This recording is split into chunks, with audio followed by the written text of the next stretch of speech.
On today's show, I'm going to lay out my 5-step plan for what I believe is going to be the perfect offseason for the Baltimore Ravens. If they want to get back into playoff contention, into Super Bowl talks, I think the Ravens need to do these 5 things. And if they do, I think we're going to have a lot of fun in 2026. It is a huge offseason coming up. It's funny because Tuesday morning, I was kind of feeling like this whole staff was just going to be back and it was going to be a boring offseason. Not many changes. And then the bombshell drops on Tuesday afternoon. And then all of a sudden, this offseason becomes massive. Okay? We'll keep bringing the heat all offseason long. Daily videos from here, start of the season. Then we'll ramp it up even a bit more. Make sure you subscribe. I promise you, you don't want to miss it. Step number 1. And this one is easy, right? You have to nail the head coaching hire. Okay? Like, this is such an important next few weeks for the Baltimore Ravens. And I know it sounds easy for me to say that, but like the grass isn't always greener.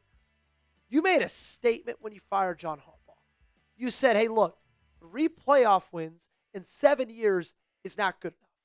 But we also got to look at the flip side of that coin because there's less room for improvement than for regression. Because there's a lot of teams across the National Football League that would trade their last 7 years for 3 playoff wins. Now, I get it. The standard is different in Baltimore because of the history, because of the talent on this roster. I think it was the right move. I'm just saying the grass isn't always greener. So if you mess up this head coach hire, 3 years from now, this franchise could look totally different. But if you nail it, it can mean a Super Bowl. 5 guys. Engage. We're just going to go through these quickly so we can go on with everything else. Number 1, love me some Brian Flores. I think he is the can't-miss target. I think he would be unbelievable in Baltimore. Bring back that play-like-a-Raven mentality that is gone. Number 2, Robert Saleh. I think he got dealt a very bad hand in New York, gave him a 40-year-old Aaron Rodgers, and then they basically let Aaron Rodgers run the team, tears his Achilles. He sucked. Robert Saleh just got dealt a really bad hand in New York. I think he would be great in Baltimore. Look what he's doing in San Fran this year. Number 3, Jesse Minter, a guy we already know the Baltimore Ravens have requested to interview. And young, great defensive mind, has ties to the program, has ties to the Harbaughs, obviously, coaching for Jim, both in Michigan, win a national championship, and then in the Chargers these last couple of seasons. The leadership qualities, everything is there. I think that would be a really, really good move. Anthony Weaver, another guy that we know the Baltimore Ravens have requested to interview, as Tom Pelissero reported that on Wednesday. Klint Kubiak, offensive coordinator for the Seahawks, I would be over the moon if you somehow interviewed Klint Kubiak Klint Kubiak, they requested an interview, not Jesse Minter. Just want to get that clear. Klint Kubiak, if you were able to lock him down, I think that'd be a home run with what he's doing in Seattle. Very, very special. A couple of names worth mentioning. Matt Burke, defensive coordinator for the Houston Texans. Apparently, a couple of guys online, their sources are saying that's a name that they've heard. Cliff Kingsbury, Diana Rossini said to keep an eye on him. I would absolutely hate that hire, okay? And then the third one on that list, Kevin Stefanski. Not saying there's any legs behind that, but I do believe that it is a name at least worth watching. Now, Ian Rappaport reported earlier this week that the Ravens are looking for a head coach that will reach and invigorate Lamar Jackson. So I don't know if that means offensive mind. I don't know if that just means a dominant personality. But they're looking for a guy that Lamar Jackson's going to gel with. That's one of the things on my head coach checklist. Okay, I need Lamar Jackson alive. I need Lamar Jackson to stay a Baltimore Raven as long as possible. I'd love a head coach that preaches physicality and toughness, and I want him to be a run through the brick wall type. I want him to be a guy where everybody in this locker room would run through a brick wall for him. Because I don't think John Harbaugh was that guy at the end of his team. Who's your number 1 Ravens head coach candidate? You let me know down below in the comment section. I just gave you 7 names to keep an eye out on for, okay? Let me know who is your number 1, and we will get over to number 2 on the perfect off-season checklist, and that is you got to extend Lamar Jackson. This is a very, very important step in this offseason, and we know it's something that literally has to happen. Like, you've got to do something about that contract because his cap hits for the next 2 years are $75 million. So when the new league year starts in March, I guarantee you they're not going to roll into it with his cap hit being $75 million. They just won't. And it felt towards the end of the season, after those reports came out, that you'd have to choose between Lamar Jackson and John Harbaugh, and it feels like they made the correct choice for Lamar Jackson. So now you just got to lock them down. Make sure you don't lose both of them. Now, I think it's addition by subtraction with John Harbaugh. You got to make sure Lamar doesn't go in. And he addressed it. All the rumors about him a couple weeks ago. I never quit on my team before. Then he says contract talk will be after the season, not during the season, focusing on winning. Unfortunately, they didn't win that football game. It was not because of Lamar Jackson in the slightest, but I'm glad he mentioned contract talk and said that will be after the season. Hopefully they get on that soon. Number 3, I think it's time to trade Marlon. I'm sorry if you love him.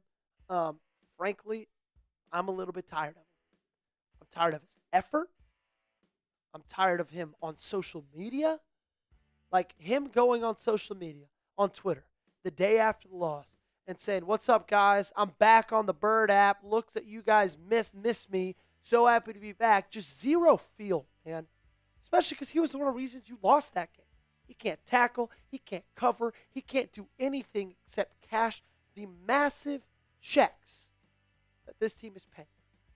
So if you can offload that contract in some way, shape, or form next season, I'd be all over that. His base, $15.25 million. His cap hit, $26.27 million. And you'd save a good chunk of money on the cap if you dealt him pre or post June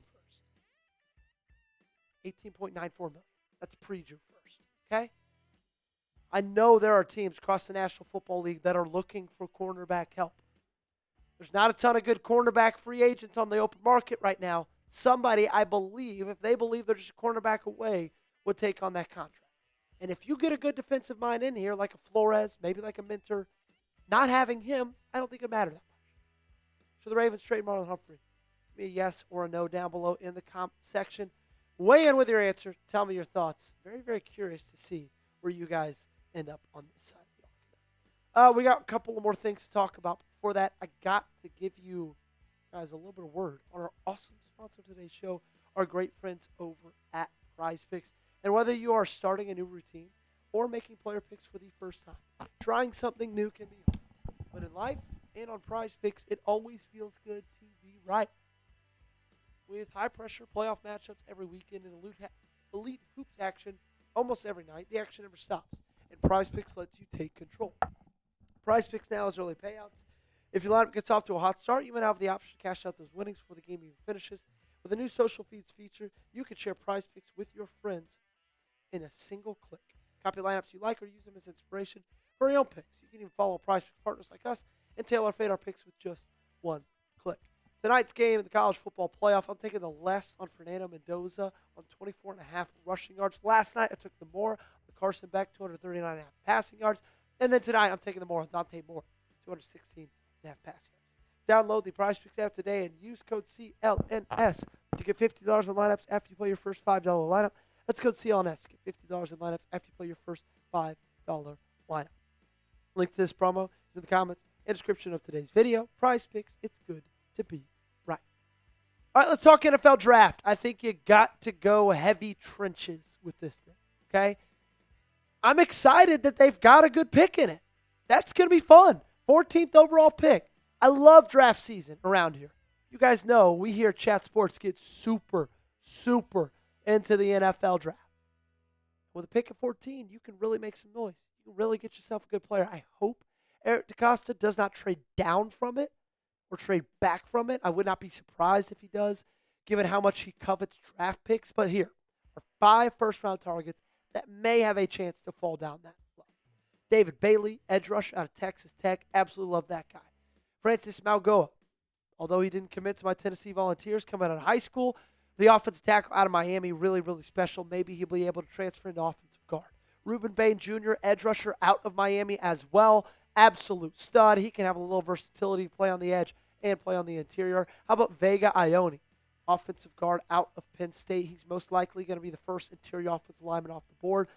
And then Peter Woods, defensive tackle for Clemson. I'm not too in love with that guy, but I do believe he's worth mentioning because I think there's a shot that the Baltimore Ravens really, really like him. And then number 5, the final thing, the perfect offseason. Go get a big-time free agent. I'm not talking about a D-Hop, although I love that signing at the moment. Thought it was a lot of fun. I thought he was really, really good. I'm not talking about a Jair Alexander, although I like that signing at the moment as well. Look, other than Derrick Henry, it has been almost a decade since the Baltimore Ravens has signed what I would like to call a big free agent. I would like to call it like an ESPN notification-worthy free agent. Now, unfortunately, there aren't a ton of those guys in this free agent class, but there are some. George Pickens is one of them. Now, I don't know if you have the money to sign George Pickens. I don't even know if the Dallas Cowboys are going to let him off the hook. But if they do, it'll be interesting to see that and see what you do with Zay Flowers. Jalen Phillips, edge rusher. I was all about trading for him at the trade deadline. John Franklin Myers, defensive tackle with Denver. He's a stud. Quay Walker, linebacker with the Green Bay Packers. They did not pick up his fifth-year option back in May. And then Lante Taylor, former Tennessee Volunteer, cornerback for the Saints. I don't know how big a free agent he would be, but for as young as he is, that's a position of need, especially if you trade away Marlon Humphrey. So those 5 guys, I'd be pretty excited about any of them. Alec Pierce, another wide receiver to keep a name on. What's the number one thing the Ravens need to do this offseason? What do you think? Let me know your answer down below in the comment section. And with that, we're going to get out of here. Appreciate you guys for hanging out with us. Make sure you guys got me followed on socials. Make sure you are subscribed to the channel as well. And we'll see you tomorrow.